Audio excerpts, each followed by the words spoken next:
All right, let's talk about how to fix a city. We're going to break down 4 really powerful rules from a new proposal that could, honestly, completely change how we think about our urban future. But first, let's start with a question you've probably asked yourself. Why do our cities, the places we're supposed to live and connect and thrive, so often feel like they're just storage? You know, places to park ourselves and our cars when we're not at work.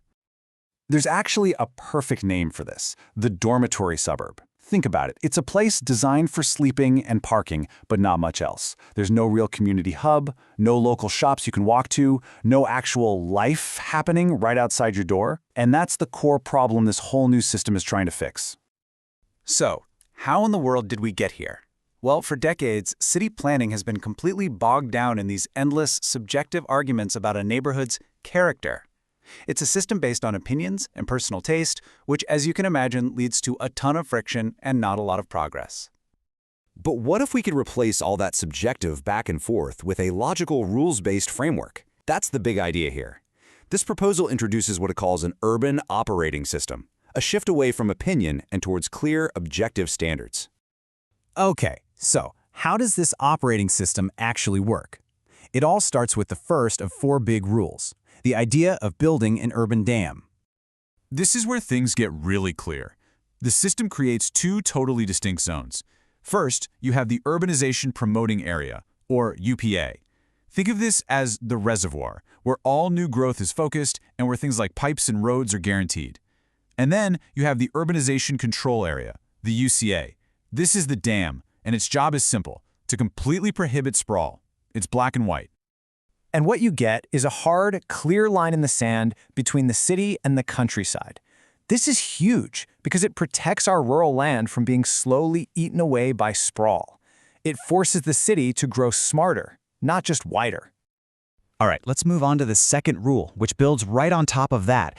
This one is called density follows frequency, and it's all about connecting development directly to our investment in public transit.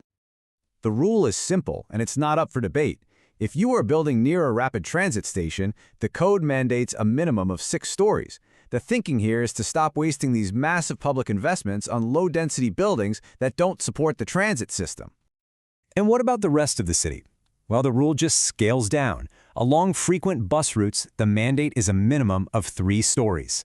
This creates what's often called gentle density, enough people to support local shops and vibrant streets, but all at a more human scale. Okay, rule number 3. This one totally reframes our relationship with the natural world inside our cities. It's a simple but really powerful idea. Nature is a utility. I mean, this is a huge shift. Instead of treating parks and trees like optional decorations, this system says nature is essential infrastructure, just like water and electricity. And to make it happen, it mandates a very specific public health rule. And that rule is the 330-300 rule. It's incredibly catchy and really effective. Here's how it works. Every home must have a view of at least 3 trees. Every neighborhood must have 30% tree canopy cover, and every single resident must be within a 300-meter walk of a park or a quality green space. Simple as that. The result is that high-quality public spaces, like these amazing modern park facilities, they're not just a nice-to-have anymore. They become a non-negotiable, fundamental part of the city's code, all in the name of public health. Now for our 4th and final rule, and this one might be the most counterintuitive of them all. It's called the newcomer principle. To get it, let's look at a classic city planning dilemma. Let's say a developer wants to build brand new apartments right next to an old, noisy factory that's been there for decades. Who should be responsible for dealing with the noise? Well, the answer, according to this system, is crystal clear. The developer, the newcomer in this situation, must pay for things like acoustic glazing for the windows. And here's the kicker. They do not have the right to complain about the existing noise. This is known as the agent of change principle, and what it does is provide certainty for everyone.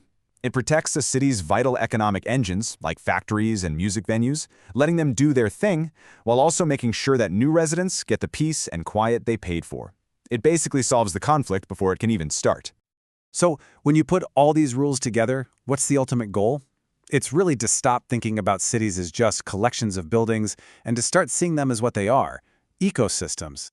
These 4 rules, the urban dam, density follows frequency, nature as a utility, and the newcomer principle. They all work together. They're designed to transform those sleepy dormitory suburbs into complete neighborhoods. Living, breathing, 24/7 ecosystems where you can actually live your life right outside your front door. And that brings us to the final thought.